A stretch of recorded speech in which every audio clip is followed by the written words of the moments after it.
Senhoras e senhores, bom, esse debate ele vai obedecer à seguinte dinâmica.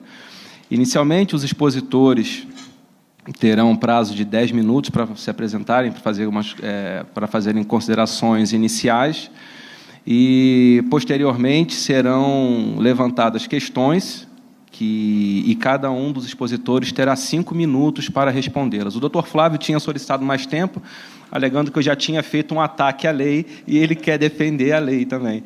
Mas enfim, eu tinha exposto que a minha posição é bem neutra, e aqui a gente tem 2 profissionais, 2 técnicos exímios que fizeram já manifestações bastante profícuas em relação à lei, e acredito que vai ser muito proveitoso para todos. Então, vamos iniciar pelo doutor Flávio, na sequência, doutor Odilon, e damos início às perguntas, e, ao final, qualquer um de vocês pode levantar perguntas também, que serão respondidas por ambos.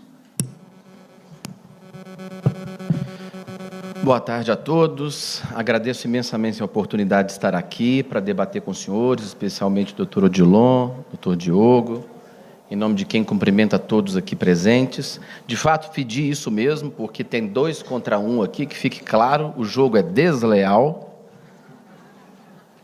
O doutor Diogo não quis falar, não, eu estou só expondo, não. Diego, está escrito Diogo. Acabou, na verdade, fazendo algumas críticas que eu gostaria de rapidamente abordar. Primeiro, eu queria perguntar para os senhores se os senhores já viram algum livro comentando projeto de lei. Não? Vou mostrar um. Aqui, ó. Segurança jurídica e qualidade das decisões públicas. Eu coordenei, e são comentários ao projeto de lei que estava lá no Senado Federal. Mas tem um detalhe. Esse livro, esse livreto, foram feitos... Eu convenci o senador Anastasia. Senador, ao invés de ficar publicando seus discursos, com aquela verba de gabinete que se gasta para ficar publicando aquelas coisinhas todas, quem sabe o senhor, então, não utiliza essa verba para colocar em debate no cenário acadêmico e nacional esse projeto que o senhor está apresentando. Convidamos juristas que fizeram comentários a cada um dos artigos, foram feitos 5.000 exemplares, distribuídos gratuitamente a todos os órgãos, em especial aos órgãos de controle. Evidentemente, não poderia deixar de sê-lo. Dizer que esse projeto foi feito na surdina, eventualmente, ou sem um debate claro, me desculpe. Isso, na verdade, é não querer reconhecer que houve, talvez, no mínimo, uma falha dos órgãos de controle que, querendo participar, deixaram suas relações institucionais, que têm cargos e funções para isso, que acompanham os projetos de interesse, especialmente de carreiras, por exemplo, como tem impactos financeiros, deixaram, eventualmente, de acompanhar isso de perto e de participar. Ninguém chegou lá pedindo para falar, não chegou com memorial. Agora vai discutir a carreira, vai mexer na carreira. Então, não se pode dizer com a devida vênia que, por parte do parlamento, houve qualquer tipo de tentativa de não debate em torno disso. Esta é a primeira abordagem que gostaria de fazer. A segunda questão, e aí eu gostaria de fazer uma ponderação mais de cunho aparentemente filosófico, mais enjoadinho, mas que eu acho que é importante, porque boa parte dos dispositivos acrescidos, né, na lei de introdução às normas do direito brasileiro, visam a exigir um pouquinho mais de cuidado dos órgãos de controle e também do administrador público, porque não se dirige só aos órgãos de controle, se dirige também ao executivo, ao judiciário e aos órgãos de controle. Também o administrador ele tem que seguir essa lei. Então, exige-se aqui um pouco mais de cuidado com a motivação. E o que é motivação? Isso é um negócio importante. Eu vou usar aqui a teoria de Klaus Ginter, que é um jurista alemão, da área do direito penal, e que ele trabalha a ideia de aplicação do direito em 2 juízos. Um que ele fala que é um juízo de validade normativa e outro que é o juízo de aplicação normativa. No juízo de validade normativa, é quando se estabelecem as leis, as regras gerais e abstratas, considerando um cenário ordinário, porque não é possível o legislador, pelo fato de ter inteligência e tempo finitos, ele não tem como antecipar todas as circunstâncias da vida para, antecipando, colocar na norma abstrata a solução. É evidente que não.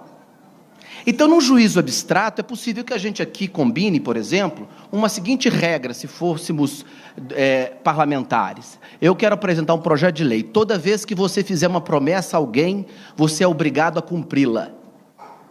Alguém aqui seria contra para dizer que em abstrato viola a Constituição ou algum valor consagrado no nosso meio atual? Nós estamos prestigiando aqui a segurança jurídica, a boa-fé de quem acreditou no outro, de quem falou que tinha um apartamento em Cabo Frio e você pagou aluguel quando vê um homem, não é? Ou seja, você fez uma promessa, aparentou uma realidade, então está prestigiando isso. Aí chega o doutor Odilon, colega do parlamento, e fala assim, com um projeto de lei: toda vez que você puder levar vantagem, você está autorizado a descumprir uma promessa anteriormente feita. Olha a diferença de propositura, né? O senhor já vê que já estou... É evidente que o dele desprestigia a segurança jurídica, prestigia a má-fé. Portanto, eventualmente não cairia no crivo e não passaria pelo parlamento. Então foi vetado o seu e eu ganhei, a minha lei saiu. Só que o doutor Diego me convida para ir para o aniversário dele na semana que vem. Eu prometo que eu iria. E não fui. Descumpri a lei, fiz uma promessa e não fui. Se o caso ficar assim, de eu simplesmente não ter ido e ter feito a promessa antes, eu descumpri. Ocorre que eu sou pai da Cecília, que tem 8 anos, me divorciei há pouco tempo, inclusive, e era o final de semana que ficava com a minha filha e ela adoeceu. Então eu tive que levá-la ao hospital, porque não dava para babá fazê-lo.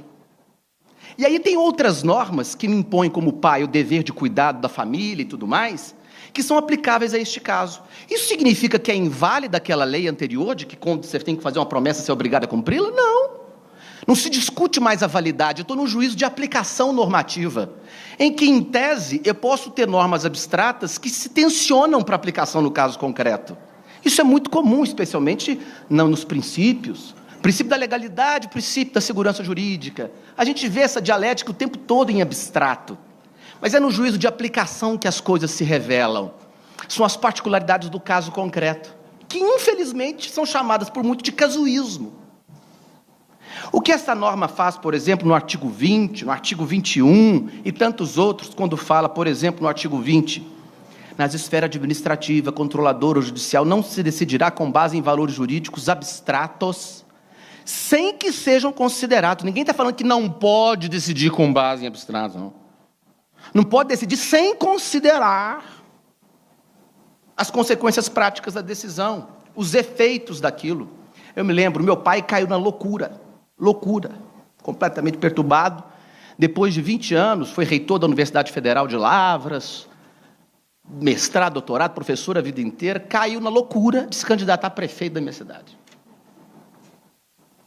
Uma vez prefeito, candidatou, o primeiro colocado foi cassado, ele entrou no meio do mandato, aí foi feita, revogaram todas as licitações e contratos, porque o antecessor via que a qualquer momento ele ia sair, ele pegou aquele negócio andando naquela loucura, tinha o serviço de limpeza, o serviço de limpeza fez um processo licitatório, veio lá o Tribunal de Contas do Estado, foi lá e, puf, suspendo o contrato porque está ilegal e tudo mais. Aí ele me ligou. Flávio, tudo bem, tem que obedecer. Eu falei, claro. E aí, quem cata o lixo amanhã? Porque isso, o órgão de controle falou, tá errado, suspendo. Aí, coitadinho do meu pai, né? Emergência. Aí vem o outro órgão de controle, MP, improbidade administrativa, tinha que ter feito isso, tinha que ter feito aquilo. Você não sabe o que você faz. Talvez aquele que suspendeu, se tivesse lá aduzido, e aí são coisas que não demandam uma futurologia, não demandam uma bola de cristal, que foram as críticas que colocaram ao obra dizendo que isso aqui prever o futuro, as consequências práticas, isso é extra-autos. Não, com base nos autos, ninguém disse que o dever de motivar, aduzindo as consequências, que significa responsabilidade com o que decide, significa que tem que adivinhar ou fazer o papel do gestor, não. Leve em conta, órgãos técnicos do Tribunal de Contas fazem análises econômicas do direito, fazem várias análises interessantíssimas e super bem colocadas. Só que dá muito trabalho decidir com essa exigência de motivação. Dá trabalho. Dá um trabalho danado. Eu me lembro quando fui assessor no STJ, as pessoas adoram levantar aquela lebre assim, ó, mandado de segurança é via estreita. É via estreita por uma única razão, de que não cabe dilação probatória. Mas é uma garantia constitucional que tem que ser aplicada com a maior expansão possível. Portanto, por mais complexo que o processo seja, se a prova é pré-constituída, meu querido, vai ler, vai estudar o processo. E, infelizmente, o que se faz? Não conheço do mandado de segurança via estreita. Eu estou usando esse exemplo para, mutatis mutandis, levar em consideração isso para que os senhores entenderem o que eu estou dizendo. É preciso, então, entender que o seguinte: se eu quiser interpretar essa lei na teoria do caos, sempre trabalhando com um absurdo do tipo, com a devida vênia, dizer assim, que levar em consideração as práticas que ocorrem, então se está fazendo errado, vou legitimar o errado. Ah, senhores, o próprio exemplo dado pelo colega aqui, do Tribunal de Contas, eu li o precedente, do ministro Zimmermann, salvo engano aqui, em que ele afasta a sanção da pregoeira, porque a pregoeira há anos vinha se fazendo daquela forma, não havia parecer jurídico, nem uma orientação de órgão superior dizendo que estava errado. Então, por essa praxis, ele exime e faz referência à lei de introdução às normas do brasileiro. Contudo, com o superior hierárquico, que tinha que ter requisitado parecer jurídico, que não requisitou, que não fez, aí penalizou. E isso é o quê? Levar em consideração as particularidades do caso concreto e verificar qual é a norma adequada para cada caso. Muito do que foi dito aqui nem precisava ser dito, concordo. Tem muita coisa aqui que da Constituição já resolveria. Mas, infelizmente, estando no CPC, boa parte do que está aqui, dirige-se a decisões judiciais. Criticaram muito, que fala assim, órgãos de controle, como é que é? Controladores, esfera controladora. Para que isso? Ah, para quê? E muitas vezes o Ministério Público aceita estar num poder ou no outro? Fala que é um sui generis. Tribunal, igual aquelas brigas malucas, eu não sou auxiliar do Legislativo, não, Tribunal de Contas, não sou não, sou auxiliar coisa nenhuma. Então fica umas firulinhas, que são muito mais decorrência da vaidade humana, do que efetivamente da questão de se saber do que nós estamos tratando para o bem do direito, da aplicação da norma. Então, se a gente quiser ler essa lei desse jeito, quando fala lá do só se penaliza com dolo ou erro grosseiro, é sim para afastar a penalização da culpa leve, porque erro grosseiro é culpa grave. Por quê? Porque senão não dá para ser gestor, só um tarado ocupa cargo de gestor público no Brasil. Com essa sobreposição de controle, cada um entendendo de um jeito, você não sabe o que você faz. E depois, se você vem uma ação de improbidade contra você, e o artigo 11 da lei de improbidade admite tudo, porque violação a princípio é improbidade. E o que é o princípio da moralidade, por exemplo? Para um é um, outra coisa é outro. Mas está lá a caneta, a faca na goela do gestor. Cria o ambiente do direito administrativo do medo, daí o apagão da caneta. Porque a presunção hoje em dia, senhores, o que essa lei interfere na Lava Jato? Em nada. Em absolutamente nada. Se ela tivesse sido promulgada antes, não mudava nada. Nada, zero mais zero. Aí no dia que os órgãos de controle acordam, porque, me desculpe com a devida vênia, não fizeram o dever de casa no acompanhamento das matérias de interesse do Brasil, mesmo que ainda com publicação de livro, encaminhado de graça para todo mundo, isso vai acabar com a Lava Jato. Acabou. E aí fala de diálogos. Eu fui no Tribunal de Contas da União dos diálogos institucionais. Estava lá eu. A mesa tinha Procuradora-Geral da República, todo mundo que detestaria o projeto. O coitado professor Marçal Justem Filho e mais um colega ali para defender. Fizeram aquela banca, todo mundo desceu o cacete na lei, tudo maravilhoso. Terminou, para começar os outros a discutir e a debater, todo mundo foi embora. Ficou um ou outro que estava na mesa aqui para ouvir o argumento do outro. Isso é um evento de diálogo. E vem falar que a lei não fez o diálogo. É disso que nós estamos falando. Olha, a importância da Lava Jato, da atuação dos órgãos de controle é inquestionável. Inquestionável.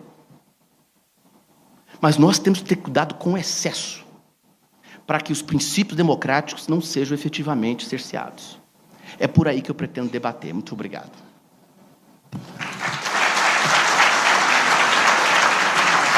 Agradecemos ao Dr. Flávio. Agora, com a palavra, a doutora Odilon, por 10 minutos.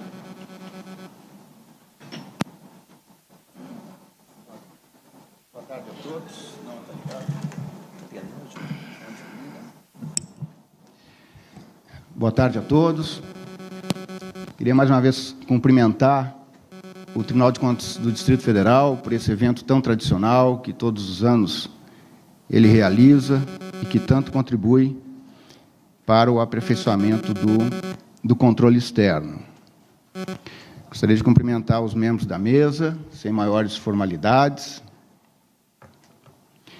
E, só para começarmos a deixar um ambiente um pouco mais animado, Aí sai porrada. eu vou começar contestando a primeira alegação de ofensa ao contraditório, quando disse o nobre colega, doutor Flávio, que deveria falar por último, porque, afinal de contas, o Prandino já teria atacado a lei. Vou repetir aqui o que eu disse para ele ali atrás.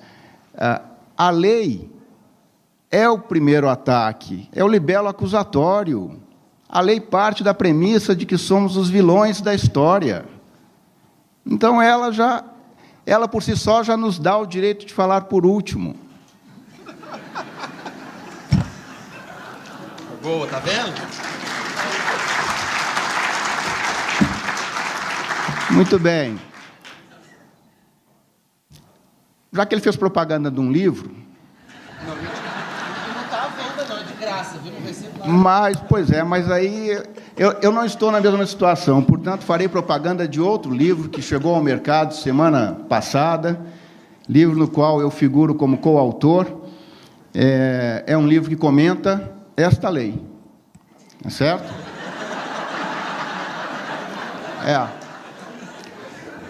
Somos 4 autores. A Hélida Graziani, procuradora do Ministério Público junto ao TCE de São Paulo. Excelente. O Gessé Torres, grande jurista e desembargador do Tribunal de Justiça do Estado do Rio. O Ingo Wolfgang Sarlet, que é também um grande jurista, trabalha muito na área dos direitos fundamentais e é desembargador do Tribunal de Justiça do Estado do Rio Grande do Sul. E eu. Então, o livro já está aí também disponível no mercado. A Editora Fórum. Ok? Um terceiro ponto introdutório é que, felizmente, estamos aqui para falar dos artigos que restaram. Infelizmente, não precisaremos falar daqueles que receberam merecidamente o veto do presidente da República por serem flagrantemente inconstitucionais. Ou, nas palavras do ministro Aires Brito, em entrevista que ele deu ao Jornal Nacional, na época, à véspera da decisão do presidente da República sobre vetar ou sancionar, disse ele, é de uma inconstitucionalidade enlouquecida. Foram as palavras do ministro Aires Brito. Ele, com toda aquela gentileza que lhe é peculiar. Quanto ao precedente citado agora há pouco, recentíssimo precedente do TCU, eu vou economizar o meu módico tempo, que, aliás, eu desconfio que você passou um pouquinho, porque eu não marquei aqui, mas achei que você falou bastante. Viu? Órgão de controle é difícil, né? Pois é, falhei, né? Órgão de controle é difícil. Falhei nessa. Culpa leve, hein? É porque eu confio muito aí no Prandino, então eu vou partir da premissa que você observou o prazo. Muito bem. Quanto ao diálogo público realizado no TCU, no dia 23 de abril, 2 dias antes do vencimento do prazo, para o presidente da República decidir se vetava ou não, é bom pontuar que nós ligamos para o Sandfeld e para o Floriano, são os autores da lei. Fizemos o que eles não fizeram. Fizemos o que eles não fizeram. Mas vou falar disso agora mesmo. Volto neste assunto agora mesmo. Eles não foram, Floriano justificou, o Sandfeld não conseguimos falar, ligamos 4 vezes, ele não retornou, mas acabou que nós contactamos o Marçal, e aí foram o Gaetani, o Marçal, e depois alguns outros falaram na tribuna aberta também, tanto a favor quanto contra. Muito bem. Vou abordar alguns pontos rapidamente nesses módicos primeiros 10 minutos. E o primeiro é exatamente sobre a suposta discussão que houve em relação a essa lei. Pergunto para vocês, imaginem o seguinte, imaginem que os cariocas resolvem elaborar um projeto de lei, realizam uma série de reuniões e eventos, discutem intensamente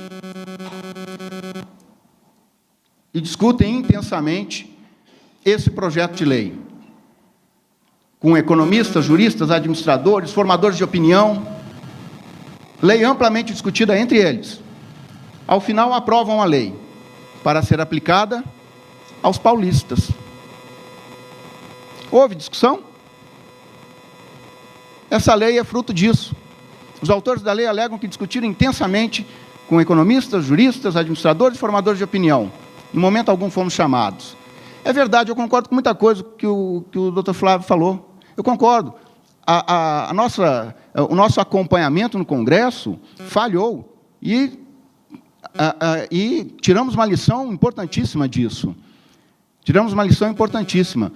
Mas a discussão no âmbito do Congresso Nacional, ela não se dá porque as pessoas vão atrás, ela se dá para legitimação do resultado. Sem querer também teorizar, Habermas ou Ottfried-Hoff são dois autores que falam muito sobre isso. Resultado legítimo é aquele submetido à discussão.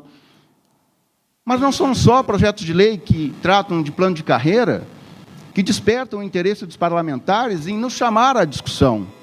Não. Há inúmeros outros, da lei de licitações, LRF e tantos outros, que despertam o interesse do parlamentar, que abre a discussão para quê? Para enriquecer o debate. Por que não fizeram isso? No Senado Federal, eu, sinceramente, não conheço uma pessoa dentro do TCU que tenha esse livrinho. Pegue, por favor. Pegue. E outra, se tiveram a capacidade de fazer uma audiência pública, uma única, no Senado, da qual participaram 2 representantes do Poder Executivo e um dos prefeitos. Uma única audiência pública. Depois foi aprovado em caráter terminativo nas comissões. Depois, na Câmara, não teve audiência pública. Nenhuma. Por que não nos chamaram? A deputada Érica Cocai recorreu na Câmara, quando houve a aprovação terminativa. Recorreu ao plenário, pedindo para retornar às comissões para abrir a discussão. Derrubaram o recurso dela e mandaram para a sanção. Uma lei tão importante quanto esta, que altera a lei de introdução às normas do direito brasileiro, que alcança as 3 esferas, administrativa, controlador, judicial, não é possível que os autores e quem mais estivesse patrocinando a lei não tivessem o interesse de ouvir o outro lado. O que é o contraditório, se não isso? Mas nada disso foi feito. Nada disso foi feito. Aliás, eu diria o seguinte, está havendo uma certa estratégia de boicote à minha fala aqui, pelo meu interlocutor, para tentar distrair a atenção. Eu gostaria de solicitar ao presidente da mesa que descontasse isso daqui, prorrogasse meu tempo, porque eu estou perdendo tempo reclamando aqui da... Muito bem. Não é possível. Veja, essa lei não sobrevive a ela mesma. Faça um teste da Lei 3.655 por ela mesma. Por ela mesma. Ela defende prévias discussões para a edição de atos normativos por meio de consulta pública, para manifestação dos interessados. É o artigo 29. Tudo que não foi feito em relação aos projetos de lei que deram origem à lei. Ela patrocina a busca de soluções consensuais. Artigos 23, 26 e 27, parágrafo 2º. Tudo que não foi feito na elaboração da redação. Porque há alguns problemas. É evidente que temos todos os problemas. A pergunta é, a solução é a lei? Essa é a pergunta. Não adianta ficar batendo no problema. O que estamos discutindo aqui é a solução proposta pela lei. Terceiro, a lei sustenta veementemente a necessidade de serem avaliadas as consequências práticas de uma decisão. Em que momento os projetos de lei que deram origem a essa lei foram submetidos à análise pelos destinatários da norma particularmente controladores e Poder Judiciário, para que eles alertassem para eventuais consequências práticas indesejadas da lei, já que ela prega isso. Nada mais incoerente do que essa lei. Nada mais incoerente do que essa lei. Não sobrevive a ela mesma. E, para concluir, a lei parte da seguinte premissa, duas premissas. Insegurança jurídica, dois problemas.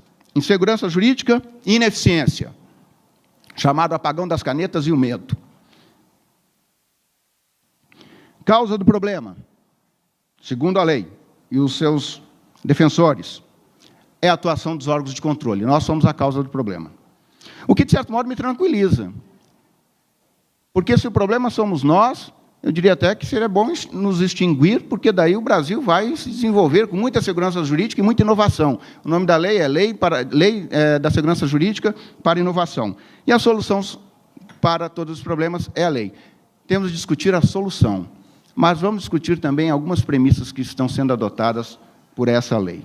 Muito obrigado.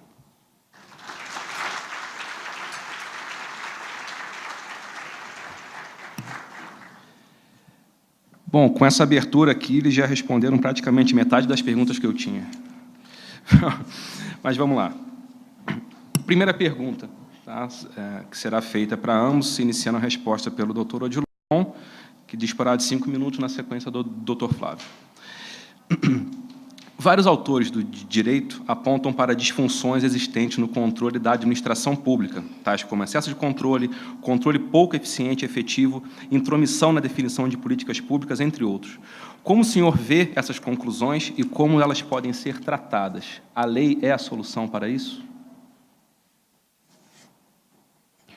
A alegação seria de uma proatividade do controle, ao que me parece.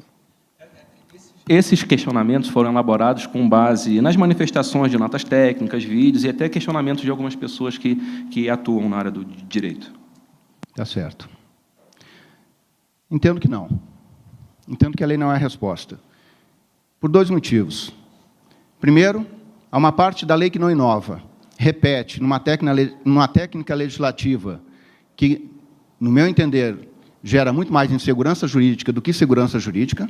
Ela repete o que já temos no novo Código de Processo Civil e na Lei 9784 de 99. Portanto, são artigos que não fariam falta ao ordenamento jurídico e, digo mais, com uma qualidade legislativa bem inferior à do novo Código de Processo Civil e da 9784 de 99. Na parte que inova, a lei abre brechas muito perigosas, extremamente perigosas. Se o que se quer é resolver alguns problemas em relação à atuação dos órgãos de controle, e há problemas, é claro. Há problema em todo lugar. Aqui é planeta Terra, isso aqui não é paraíso. Somos seres humanos. É óbvio que há problemas. Mas os instrumentos que temos hoje já são suficientes para isso.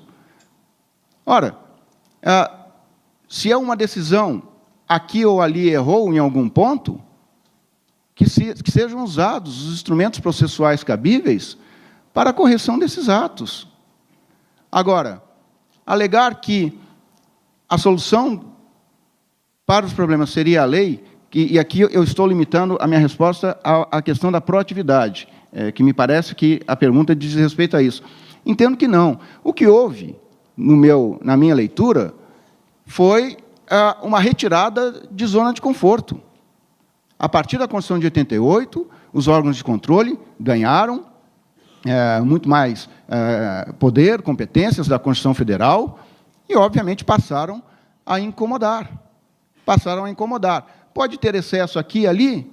Sem dúvida. Como disse, os órgãos são feitos por pessoas. É evidente que erros ocorrem. O Supremo erra, e Rui Barbosa cunhou uma frase fantástica para definir os ministros do Supremo, são os que erram por último. Então, é assim. É assim. Agora, a questão é que a atuação dos órgãos de controle incomoda. No caso das agências reguladoras, estão sendo proativos. Eu tenho lido, tenho procurado ler tudo que tem saído sobre essa nova lei e os exemplos que têm sido dados, particularmente em relação ao TCU, porque me parece que há quase que uma paixão incontrolável em relação a nós, em certos aspectos. E eu tenho procurado, aí eu leio a crítica à decisão do tribunal. Cadê o erro? Ah, não, mas porque o tribunal fez isso, fez aquilo. Lógico, a agência foi omissa. A Constituição fala, devem ser mantidas as condições originais da proposta, quando se tem uma concessão para a exploração de um serviço público, por exemplo. E como se avalia isso? Um fluxo de caixa projetado, descontado ao tempo zero, e uma série de premissas que são adotadas e cenários que são feitos para o futuro.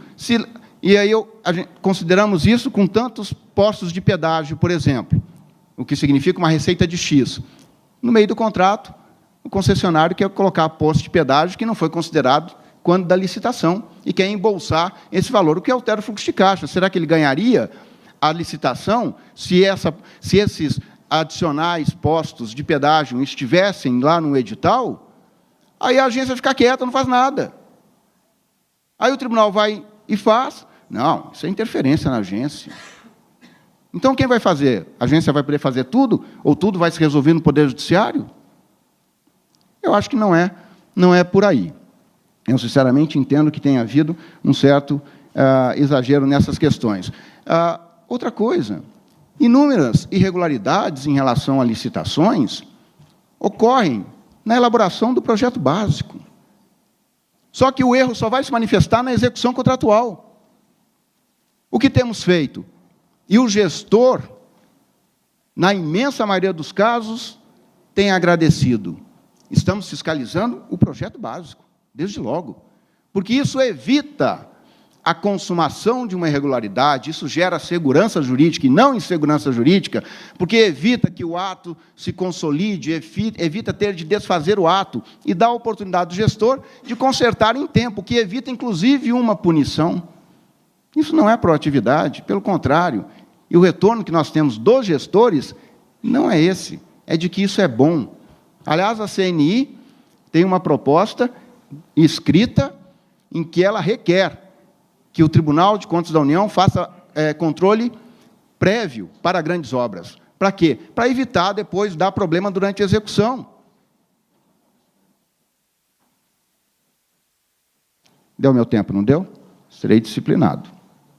Se eu tive que apagar o meu celular, eu não vou conseguir ver meu tempo. Bom, celular em funcionamento normal não dá interferência. Eu acho que você programou... Controlo meu. Será um prazer. Vou colocar aqui. Eu concordo com a resposta, boa parte da resposta. Eu também não acho que a lei seja a solução. Acabei de dizer que a aplicação do direito passa por um juízo de validação e juízo de aplicação normativa. Não basta ficar só na validação. Mas, ou seja, a lei é um ponto de partida.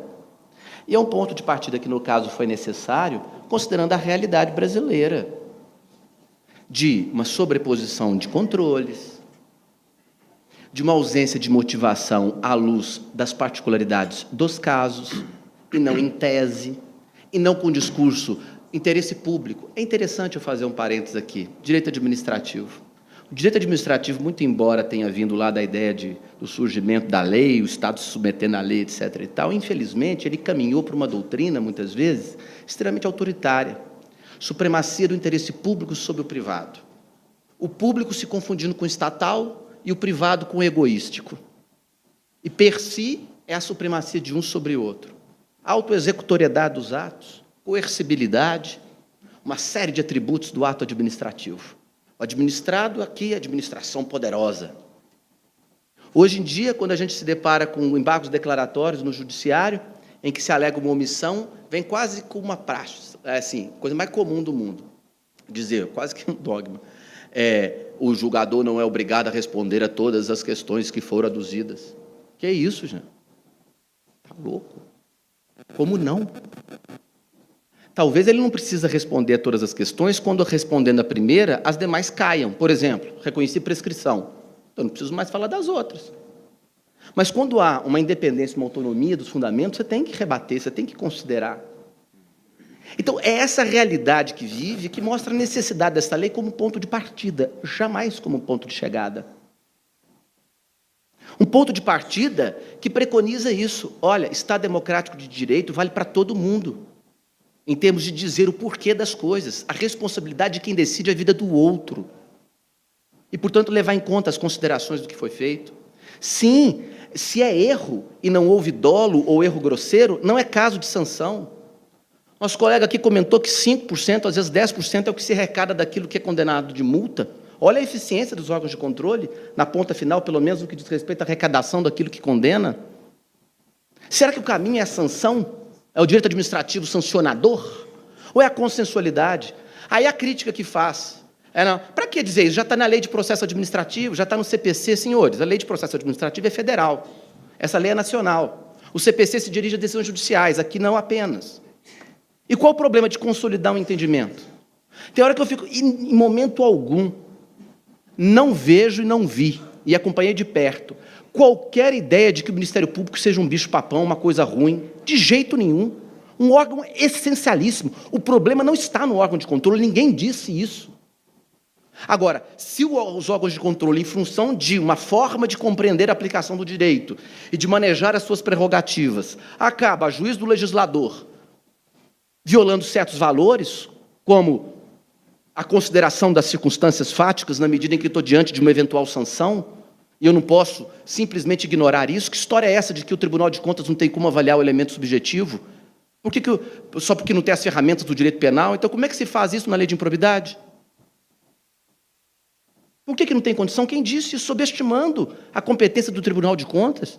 De modo algum, tem sim. Tem sim, não precisa quebrar sigilo para aliviar elemento subjetivo. Não, a improbidade não autoriza isso e se chega a essas conclusões. Uma questão também me parece importante, essas brechas, ditas brechas, eu gostaria muito de discutir a lei. O meu colega gastou 10 minutos dele para falar que não teve diálogo na tramitação do projeto. Ok, a lei está aí. Nós entendemos que houve, os interessados de todos, quando tem interesse, se manifestam, etc. Tudo bem, ok, vamos superado isso. Aonde está a brecha? Exigir, por exemplo, como regra, porque não é devem, é podem, que haja nas consultas públicas uma prévia consideração daquele debate havido entre aqueles que vão ser afetados pela norma administrativa, que vai mudar a sua vida, que vai interferir na sua vida. É algo autoritário, absurdo? Pelo contrário, vai possibilitar o controle, porque aí eu vou ter ali uma base que seria a motivação, aquilo que sustentou o ato normativo, de modo, até pelo princípio dos motivos determinantes, dizer, olha, se aquilo não corresponder com a coerência, com a validade, com a existência, é nulo. Essa lei é boa para os órgãos de controle, dá ferramentas, não tem a menor dúvida disso. Olha, biólogo não pode ter medo de bicho. Órgãos de controle não podem ter medo de controle.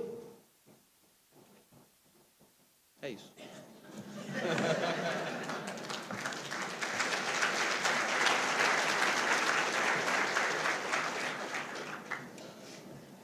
Vou alterar a ordem do questionamento aqui, até para dar uma sequência mais lógica. Doutora Odilon, não, agora quem responde é o Flávio, né? Flávio. Na sua visão, as disposições abertas e indeterminadas da Lei 13.655 têm potencial de judicializar ainda mais a atividade administrativa, causando, ao revés, maior insegurança jurídica? Se você que formulou as perguntas, que isso está na sua palestra. Não. Você falou que tinha um monte, 40 ou 50 conceitos fluidos na lei. Você falou. Não, falei. Mas a preocupação é geral. É claro. Vamos abrir o Código Penal, gente? Na hora que abrir o Código Penal, eu quero perguntar se em qualquer artigo não tem conceito fluido. É evidente que tem. É da linguagem. Porque, repito, linguagem na sua abstração não dá conta da realidade. A realidade é só quando ela sempre surpreende o aplicador da norma. Então, a lei usa, sim, termos fluidos. Sim, mas usar termos fluidos não significa necessariamente um bicho-papão. Tanto é que, por exemplo, dolo, quando o Código Penal fala, o que é dolo? Culpa. Todos são conceitos fluidos. Interesse público. Revogação de uma licitação por interesse público. Princípio da ação de improbidade por violação ao princípio da moralidade, ao interesse público. Tudo conceito fluido. É da linguagem. O problema não necessariamente está aí. O problema está no juízo de aplicação. Quando deixa de se considerar as particularidades do caso e fica só uma discussão em tese. Não, mas o princípio da moralidade, mas o princípio do interesse público... E o caso? E a situação concreta? E os efeitos? Então, eu não vejo o problema em si na utilização de conceitos fluidos, até porque eu desconheço uma lei que não utilize. Quando a lei diz que tem que levar em conta as consequências práticas e tal, é exatamente para chamar a atenção que, no juízo de aplicação normativa, aquele conceito fluido que está em tensão, em conflito, para saber qual é o que vai prevalecer naquele caso concreto, seja aquele adequado àquela circunstância em função da dialogicidade que se deu naquele processo administrativo, eventualmente sancionador. É a seu argumento contra o argumento do outro, é o que foi aduzido aqui e ali, que faz com que aquele que vai julgar possa, então, dizer qual é a norma que vai reger aquele caso. É aí que está a solução da questão. O problema não está na lei ter usado conceitos fluidos, senão nós temos que revogar um bocado de lei. Nossa Senhora! Do direito administrativo, então, um horror. Então, o problema, e aí o discurso autoritário que eu acho, é quando se entende que a aplicação de conceitos fluidos leva a uma discricionariedade do aplicador. Aí não. Eu não posso, por exemplo, admitir que a aplicação de sanção disciplinar passe por um juízo de conveniência e oportunidade do administrador público. Por exemplo, se andou com decoro ou se não andou, é um conceito fluido, decoro, né? Mas a aplicação, no caso, não significa liberdade de conveniência e oportunidade do aplicador da norma, porque eu estou infringindo na subjetividade, na dignidade do sujeito. É uma sanção que virá, é uma limitação ao direito. Então, portanto, não pode ser um mero juízo de conveniência e oportunidade a aplicação de um conceito fluido no âmbito de um regime administrativo sancionador. O problema é esse, se entender que tem discricionariedade, que pode fazer o que quiser por uma conveniência, que tem o mérito administrativo, que bloqueia o controle judicial. Se vocês estão nessa pegada, que é o direito administrativo autoritário do século XIX, aí tudo bem, aí está tudo errado. Mas nós estamos no paradigma do Estado democrático de direito. Isso tem um significado. Um significado que o cidadão não é menos nem mais que o Estado. O interesse público não é o protetor exclusivo do interesse público não é o aparato estatal ou o Ministério Público. É a sociedade também, que muitas vezes organizada se volta contra o aparato estatal em nome do interesse público, para defender o interesse público. Em que a diversidade, em que a complexidade das coisas é inerente. E aí vem uma turma e diz, isso é casuísmo. Está difícil. Vamos enfrentar a questão em si. O problema, portanto, não é da lei de utilizar de conceitos fluidos, o problema é o bicho-homem ao aplicá-la.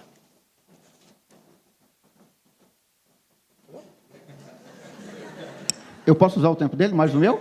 Você pede para mim, o tempo é meu. Não, eu fiz a pergunta, quem manda na mesa é ele. Não, mas quem manda no tempo, o tempo é meu. Tá indeferido, não dou 3 minutos para ele. Olha aí. Muito bem. Foi meu padrinho de casamento, gente, amigo pessoal. Foi até por isso que eu divorciei.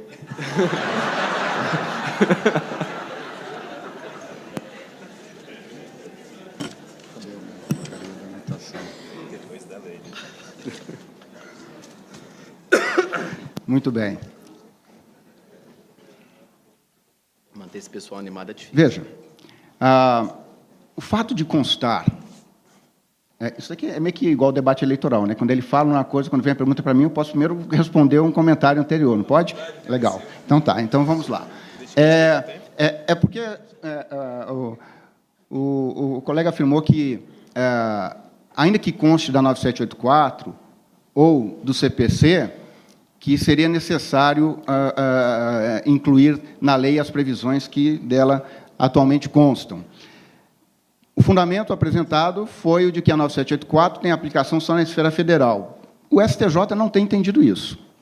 O STJ tem inúmeros precedentes determinando aos estados que apliquem a 9784 de 99 para aqueles que não as têm.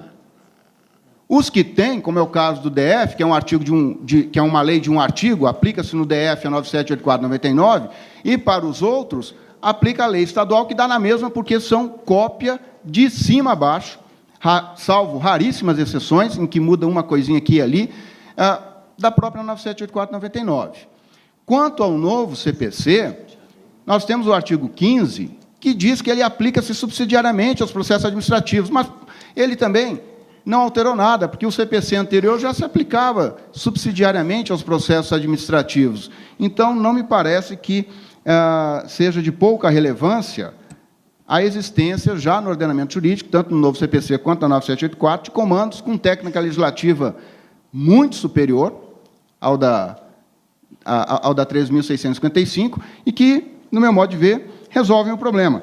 E antes de passar um exemplo, eu vou citar aqui o que diz o CPC, especificamente quanto a esses conceitos fluidos. E aí depois eu vou ler o que diz a 13.655, só para a gente ver o tamanho da diferença. Só para a gente ver o tamanho da diferença. Artigo 489, parágrafo 1º. Não se considera fundamentada qualquer decisão judicial, seja ela interlocutória, sentença ou acórdão, que se limitar à indicação, à reprodução ou à paráfrase de ato normativo sem explicar sua relação com a causa ou a questão decidida. Não foi essa a crítica que acabamos de ouvir? Esse dispositivo não resolve? Que empregar conceitos jurídicos indeterminados sem explicar o motivo concreto da sua incidência no caso. Não resolve? Precisou alterar a LINDB? Que invocar motivos que se prestariam a justificar qualquer outra decisão. Aliás, o doutor Flávio deu um exemplo brilhante. Não, interesse público, moralidade sem... Está aqui, CPC. Que não enfrentar todos os argumentos deduzidos no processo, capazes de, em tese, infirmar a conclusão adotada pelo julgador. Dispositivo escrito em homenagem ao STJ. Exatamente por esse péssimo hábito dele. Que se limitar a invocar precedente ou enunciado de súmula, sem identificar seus fundamentos determinantes, nem demonstrar que o caso sob julgamento se ajusta àqueles fundamentos. E que deixar de seguir enunciado de súmula, jurisprudência ou precedente invocado pela parte, sem demonstrar a existência de distinção no caso de julgamento ou aspiração do entendimento. Já não bastaria? A questão é que a 13.655, embora ela comece limitando o uso de valores jurídicos abstratos, é o que ela mais faz ao longo de toda a lei. Qual é o problema disso? O problema é que a lei declara uma coisa e faz outra. O que se declarou foi que essa lei é a lei da segurança jurídica. Quando há um uso excessivo desses conceitos fluidos, isso promove insegurança jurídica e não segurança jurídica. Veja que o que o CPC fez foi exigir a conexão entre o que se previu abstratamente com aquilo que está acontecendo no mundo dos fatos. O que a norma aqui faz, a 13.655, não é isso. Não é isso. Ela usa uma série de conceitos fluidos, como exigências das políticas públicas, para dar um desses exemplos, ou consequências práticas, outro exemplo. Para combater isso, não é a solução. Consequências práticas na perspectiva de quem? De quem? Qual a baliza para se analisar as consequências práticas? O problema da lei não se resume a conceitos fluidos. E aqui eu acho que é preciso, espero que venha a pergunta, o problema da lei é o consequencialismo desenfreado que ela patrocina. Terminei antes. Terminei antes. Eu tenho 2 minutos. Posso usar meus 2 minutos? Não pode. Aliás, eu vou permitir, por favor. Faltam 4 segundos. Está tudo errado o que ele falou. A próxima pergunta veio do público. E, bom, são 2 perguntas da mesma pessoa que versam mais ou menos sobre o mesmo tema. Vai iniciar a resposta o doutor Odilon e versa sobre o impacto das alterações na lei de introdução nas áreas tributária e fiscal. São 3 perguntas, na realidade, interligadas. Durante a tramitação do projeto que culminou na 13.655, houve discussão com os órgãos da área econômica do governo federal? Primeira pergunta. Houve avaliação do potencial impacto do princípio do consequencialismo prático previsto no artigo 20 para decisões administrativas, judicial e de controle em matéria tributária? E, por último, foi avaliado o eventual impacto fiscal dessa repercussão? A resposta é não para os 3, suponho, porque quanto à primeira pergunta eu não tenho certeza. Tá certo? Se houve alguma discussão, certamente foi bastante limitada. Certamente foi bastante limitada, por quê? Porque sabemos de pessoas que participam da área econômica, do atual e do anterior governo, e que também ficaram muito surpresos com... desculpa. Sem controle não dá. Falarei 30 segundos a menos para descontar aqui o meu esquecimento. Então, eu desconheço que tenha havido esses debates. E aqui a questão é a seguinte, eu acho que perdemos uma grande oportunidade de talvez resolver alguns problemas que de fato existem. Se tivesse havido debate com os destinatários da norma. Isso que estamos fazendo aqui é tentar remediar. Melhor seria se esse debate tivesse ocorrido quando estava em tramitação o projeto de lei. Teria sido muito mais interessante. Não adianta remeter formalmente um documento, a gente sabe que não é assim que as coisas funcionam, isso não é debate, é comunicação, te dou ciência disso, ponto. Não, quando há interesse, pega-se o telefone, se marca um encontro, uma reunião, e assim se discute. Temos inúmeros exemplos nesse sentido.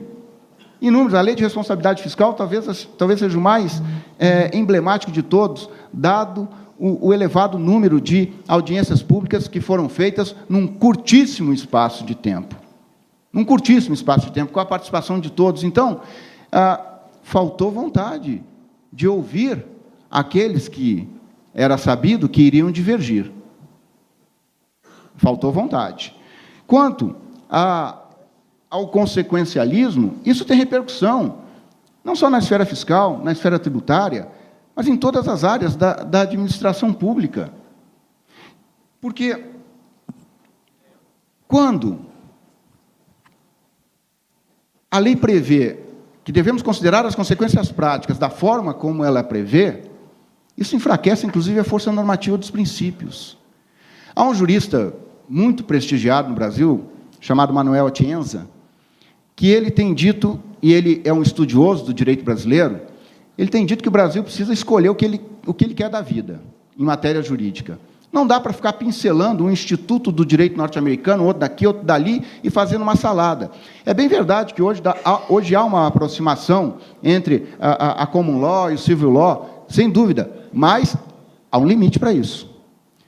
Aplica-se consequencialismo? Aplica-se. Mas, modicamente. Caso contrário, nós vamos produzir consequências absolutamente imprevisíveis, porque nós vamos meio que retomar o justnaturalismo, em que a lei perde prestígio diante da opinião discricionária do juiz. Porque se eu tenho de considerar sempre as consequências práticas, eu vou considerar na minha perspectiva. O doutor Flávio vai considerar na dele, Prandino na dele, cada um de vocês na de vocês. E aí a lei vai por água abaixo. Não pode ser assim que se aplica, só que a lei está prevendo isso. Como ficamos em relação aos estados que hoje têm problemas de gestão fiscal? Vamos considerar os obstáculos e as dificuldades do gestor e vamos superar a LRF? Porque a lei autoriza eu invocar esse argumento. 500 servidores são contratados sem concurso público. Vamos mandar demitir para cumprir a lei ou, diante das consequências práticas, então, vamos convalidar a ilegalidade? Qual vai ser o critério a ser adotado?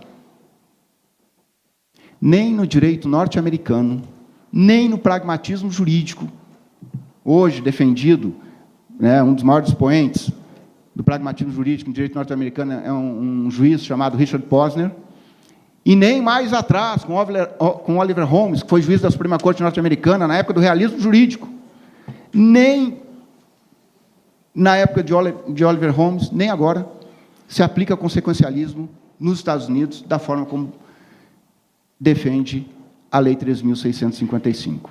Nem lá. Acho pouco provável que Richard Posner encampasse as questões que estão aqui. E outra, se eu tiver uma decisão a tomar, que em termos de consequências práticas, dura, na perspectiva individual, então eu deixo de adotar a decisão, mas e com isso eu crio um problema sistêmico. Qual consequência prática eu devo considerar, a individual ou a sistêmica? Qual o critério? A lei traz todas essas questões, porque ela é extremamente aberta. Não, mas isso se resolve com a jurisprudência. É verdade, mas essa lei não veio para trazer segurança jurídica? Não foi a proposta da lei? Então, por que ela não foi feita de outro modo, com diálogo e mais detalhado, então, com discussão, para deixar isso claro? Okay. Eu estou começando a achar que o doutor Odilon gosta muito da lei. Porque ele gasta 90% do tempo dele para falar da falta do debate, do diálogo. Mas apontar em concreto na lei onde está o problema, eu não consigo ver tanto tempo dedicado assim. Mas eu vou até lá. Em relação, já que a pergunta, mais uma vez, se direciona a isso, eu fui assessor do senador Anastasia na época dessa lei. Uma vez eu estava no Congresso, encontrei com o professor Carlos Ari, e falei que o professor Carlos Ari, eu assumi a assessoria do senador, uma das missões minhas é trazer ideias, buscar bons projetos. Ele falou, Flávio, tem um projeto que eu e Floriano fizemos, está publicado no meu livro, que trata de contratos e tal, lá no apêndice. Eu fui e comprei o livro, peguei o livro, levei o livro, gostei muito, levei para o senador, ele gostou muito, alteramos algumas sugestões que colhemos lá, ele apresentou o projeto. Foi assim, foi nada de lava-jato, não, foi desse jeito que aconteceu. Só isso que aconteceu, mais nada além disso. Dizer que não foi assim é dizer que eu sou mentiroso, porque aí eu sou protagonista desse processo, porque vi. Aí um dia, liga da Casa Civil, isso antes de ir para a Câmara, liga da Casa Civil da Presidência da República, tomando conhecimento, porque lá eles têm interesse em acompanhar as questões importantes que tramitam no Congresso, e aí eles pegaram e nos convidaram para participar de uma reunião. Cheguei lá, eu achei que eles iriam apresentar ideias e tal, mas essencialmente era uma sabatina em cima de mim. Estavam todos, Ministério do Planejamento, Fazenda, Educação, todo mundo estava lá, tinham 14 órgãos presentes do Executivo. E me fuzilaram, questionando isso, questionando aquilo e tal. Tanto é que eu me lembro que uma das sugestões dadas que o senador acolheu foi que, ao invés de devem, podem, a questão da consulta pública, porque eles demonstraram para a gente como é que era uma enormidade de atos normativos, e isso seria inviável. Então, houve, por parte daqueles que estão atentos e têm interesse nesse tipo de tema, a participação daqueles que se apresentaram também, e não apenas do senador convidar, muito embora ele tenha publicizado bastante o projeto. Bom, superado isso, aí eu acho que os fatos estão colocados. Avaliar se houve mais ou menos debate e a gravidade disso, considerando o que eu estou apresentando, cabe aos senhores, enfim. Acho que a gente pode superar isso um pouco. E aí, por exemplo, quando fala do consequencialismo, e dando como exemplo a exigência de consequências práticas, senhores, eu dei um exemplo claro aqui, se alguém divergir de mim, levanta o dedo e vou embora. Suspendeu a licitação, a execução de um contrato. Quem cata o lixo amanhã? Não seria dever daquele órgão de controle, dizendo a decisão, estabeleça um prazo de 6 meses para que se inicie o processo licitatório, autorizado, portanto, a contratação de urgência e tal, para que se dê segurança jurídica. Porque, como eu disse, muitas vezes entendimentos diferentes de órgãos de controle vão vir e vão avisar que é improbidade administrativa ter feito contrato de emergência. Alguém diverge desse entendimento? É isso que se quis dizer com a lei, gente. A lei não quer dizer mais que isso, não. O exemplo de que agora tudo que está errado, a lei de responsabilidade fiscal acabou. Porque aí as circunstâncias práticas do gestor e as políticas públicas sobre as quais ele está incumbido de desenvolver devem ser consideradas. Então, está absolvido todo mundo? Ah, senhores, se for para interpretar a lei assim, qualquer uma não para em pé. Que isso? Que isso? Quem fez essa lei, quem participou disso, não é menino. Vê se pode um negócio desse. Imaginar que é isso que se está dizendo com essa lei. Cada caso tem a sua nuance, gente. Vamos imaginar um loteamento no município. 30 anos lá de loteamento. 1000 casas. Descobre um vício de legalidade grave, ambiental ou o que seja. Derruba as casas todas? Derruba tudo? Como é que faz? A vida é dura. A vida é difícil. A gente é complexo. O problema do operador do direito é ele que se querer se agarrar em tese, num discurso, para resolver o problema que é da vida e que é muito mais inusitado e complexo do que a gente imagina. Se ficar lendo a lei dessa forma, de dizer, está vendo? Agora ninguém mais precisa se preocupar com a lei de responsabilidade fiscal, porque sempre vai ter como esteio esse argumento. Senhores, se deixou de fazer concurso público e foram contratadas 500 pessoas, e essas pessoas muitas vezes são beneficiárias e sabem que não fizeram concurso público. Então, num momento, por exemplo, no começo, teve uma dúvida, logo da Constituição de 88, se empresas estatais tinham ou não que fazer concurso público, que licitar. Havia essa dúvida. Então, aquele famoso julgado no Supremo, de 10, sei lá quantas centenas de empregados da Infraero, se não me engano, é Infraero, que foram contratados como empregados sem concurso público. O Tribunal de Contas entendeu que era nulo, porque a Constituição se aplicava também às empresas estatais. O Supremo entendeu, como analisando as nuances daquele caso concreto, do momento em que a doutrina era e a jurisprudência completamente divergente, e já passados 10 anos, todas essas nuances do caso que são consideradas para decidir e dar justiça ao caso concreto. Portanto, naquele caso, com aquelas particularidades, não se anulou. Então, não adianta a gente ficar aqui dando exemplos falhos e teóricos para demonizar e dando uma interpretação inconstitucional da lei. Eu lembro aqui do princípio da interpretação conforme. Ou seja, você, quando tem duas formas de interpretar uma lei, uma que leva à sua inconstitucionalidade e outra que leva à sua constitucionalidade, você tem que optar pela que leva à constitucionalidade, não desfazer da lei. Esse é o desafio que está posto. Esse é o desafio. Vamos fazer o direito melhor, mais dialógico, mais explicitado. Eu sei que leva mais tempo, dá mais suor, mas explicitando mais os desdobramentos de uma decisão de controle que impacta a vida de uma cidade inteira, eventualmente. É só isso. Me mostra na lei aonde que está esse escândalo. Ele fez referência à questão das consequências práticas. Eu dei um exemplo aqui e pontuei como é que essa lei pode ser interpretada de forma constitucional. Vamos para mais outros. O que mais? Qual outro dispositivo que está errado, que não pode? Eu gostaria de perguntar se há interesse de mais algum participante do público em encaminhar questionamento. Não? Bom, tem um último questionamento que chegou aqui, mas eu acredito que ele já tenha sido respondido há uns 3 atrás, que seria para os palestrantes definirem, cada um com seu ponto de vista, valores jurídicos abstratos. Acredito que a gente já tenha visitado esse assunto há uns 3 questionamentos atrás. Então, pelo avançar da hora, eu gostaria só de propor a cada um uma finalização de 5 minutos, de forma aberta, tá ok? E aí a gente pode por encerrado o evento. Pelo paralelismo, iniciando pelo doutor Odilon. Não. Ele iniciou a introdução, o senhor inicia a conclusão. Mas era assim, eu falava uma vez, eu respondia primeiro e depois ele respondia primeiro e eu depois. Obedeça a hierarquia. Você está sendo influenciado pelas relações casamenteiras que você tem com o doutor Flávio. Não foi ele? Foi seu padrinho? Não, foi o senhor. Foi o senhor. Eu? Você falou que eu? Né? Terrível. Não falei que foi ele? Muito bem. Tá bom. Sob protesto, eu vou começar. Motivação inválida. Sob protesto, eu vou começar. Recomendo a leitura de um dos inúmeros artigos do Floriano Azevedo Marques, um dos autores da lei.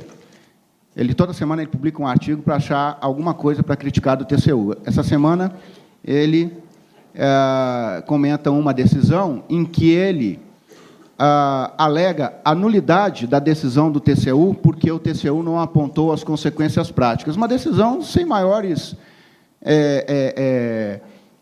complexidades em termos de consequências práticas, e ele alega isso. Eu estou dizendo isso só porque o doutor Flávio está dizendo que não, que eu só estou falando teoricamente, e que é óbvia a interpretação. Veja o uso que já está sendo feito desta lei. É claro que é possível fazer uma interpretação, e todos nós teremos de fazer, obviamente, e eu tenho a minha proposta, acho que não vai dar nem para tempo de apresentar aqui, sobre qual a interpretação que deve ser dada a esses dispositivos quando se referem a consequências práticas. Mas leiam o artigo dele que vocês vão ver. É o próprio autor da lei, já usando a lei para pedir a nulidade de um acórdão do tribunal, porque não apreciou consequências práticas. Vamos ver o que mais vai aparecer por aí. Vamos ver o que mais vai aparecer. Segunda, pode ser que aqui tenhamos a capacidade, que o doutor Flávio identifica, de aplicarmos um consequencialismo que o mundo inteiro não foi capaz de aplicar. Porque as críticas que eu falei aqui ao consequencialismo, não sou eu que faço. É a doutrina norte-americana em peso e a nacional também que se dispôs a analisar o tema. Porque são as dificuldades do consequencialismo. Tem exemplos que são muito, muito fáceis, não tem a menor dúvida, para decidir. Tem outros que não. Porque se eu analiso consequências práticas, eu posso analisar em várias perspectivas. Uma delas é a política. E uma das críticas que se faz ao consequencialismo é exatamente essa, que ela traria uma politização intensa do direito. Isso lá nos Estados Unidos é discutido. Não estou falando da lei aqui, não. Estou falando de uma das consequências do consequencialismo. Berço do consequencialismo é o direito norte-americano. Pode ser que aqui a gente tenha mentes brilhantes, todos nós, e conseguimos todos sempre passar ao largo das dificuldades que o consequencialismo extremado traz ao direito.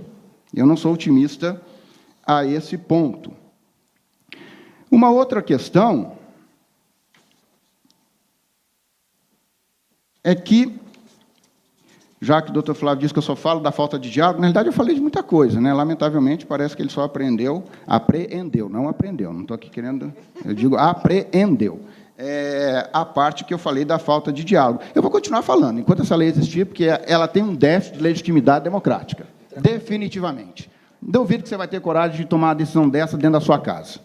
Entendeu? Você vai ver. Vai, faz alguma coisa sem conversar direitinho com a sua mulher, para você ver o que vai te acontecer. Então está explicado porque que você defende a lei. Agora está explicado. Então, daqui a pouco agora é contra a família. É contra a família. Então está certo. Muito bem. Eu queria aqui, por último, então, só para fechar, comentar o artigo 22 da lei, quando diz que em decisão sobre regularidade de conduta, só para dar outro exemplo, já que eu, segundo o doutor Flávio, não falei da lei. Em decisão sobre regularidade de conduta ou validade de ato, contrato, ajuste, processo ou norma administrativa serão consideradas circunstâncias práticas que houverem imposto limitado ou condicionado à ação do agente. Veja, vamos dividir em dois esse dispositivo. Em decisão sobre regularidade de conduta, serão consideradas circunstâncias práticas que houverem imposto limitado ou condicionado à ação do agente. Perfeito. Aqui, você sabe, muitos de vocês são do TCDF e sabem disso. Eu dou vários cursos aqui no TCDF sobre responsabilização e muitos sabem que fui eu que elaborei a matriz de responsabilização lá em 2001 no TCU e a gente trata disso. Está perfeito. Temos de considerar as excludentes de licitude, as excludentes de culpabilidade, o TCU faz isso, está escrito na matriz que está institucionalizada lá e aqui. Perfeito.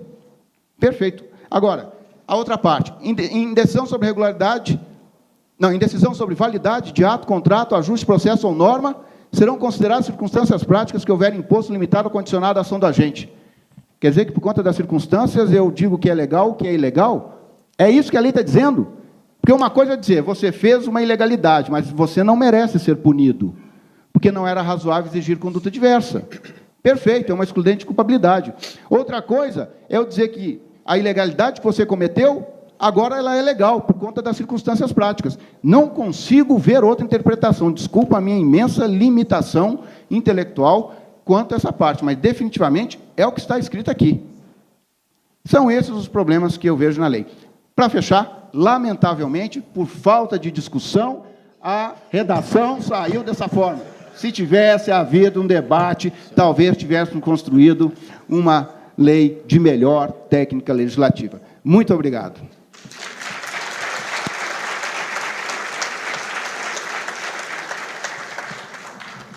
Vamos dar um exemplo. Eu dei um exemplo. Meu pai assumiu a prefeitura no metade do mandato. Aí, todos os contratos rescindidos, compra de balão de oxigênio, remédios, processo, tudo, numa canetada só, rescindidos e anulados os atos. Uma série de medidas o novo gestor teve que tomar. Alguma delas, talvez, pudesse ser considerada, eventualmente, como uma ilegalidade, tendo em vista que não obedeceu um rito, mas ali estávamos diante de saúde pública, de uma série de questões de políticas públicas. É um contexto desse, específico, particularizado, datado, contextualizado, é que pode, eventualmente, atrair a aplicação dessa norma. E nós não estamos falando só de sanção, não. Nós estamos falando de efeitos de contratações. Não estou dizendo que é só para apenas. Se é para saber se merece ou não ser sancionado, não precisa disso, tem excludente. Não, mas não é só disso que a lei está falando mesmo, não. É da validade mesma do ato, dadas as repercussões, independentemente de sanção. Porque essas repercussões têm a ver com a efetividade e com a validade da prestação de serviços públicos, por exemplo. É disso que nós estamos falando, Jesus amado. E o que eu tentei fazer aqui é provocar para reflexão à luz de situações como essa. E não falar assim, contratou 500 sem concurso, quer dizer que tudo está validado, quer dizer que a lei de responsabilidade fiscal agora não vale mais nada. Esse discurso, com a devida vênia.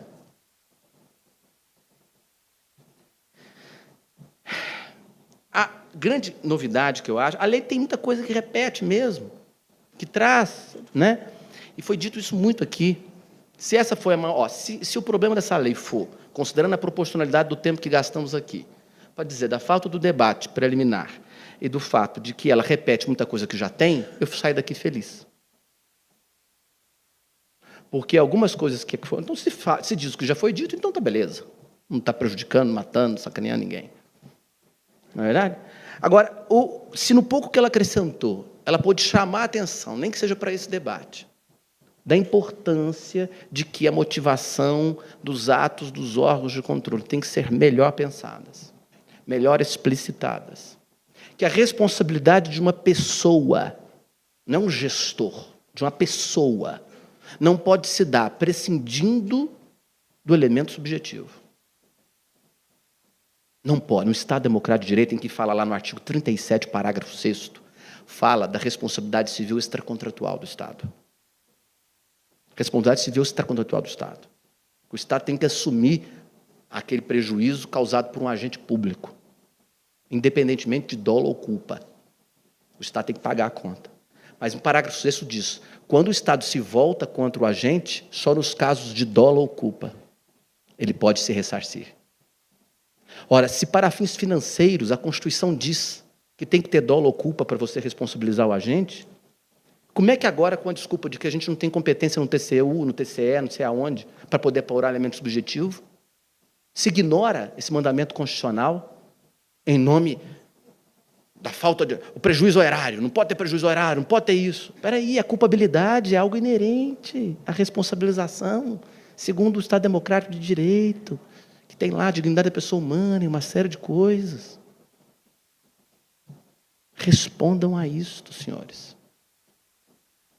Eu estava brincando para dizer que talvez para ocupar cargo público do Ministério Público e da magistratura, deveria ter como requisito ter sido réu. Agradeço muitíssimo a oportunidade.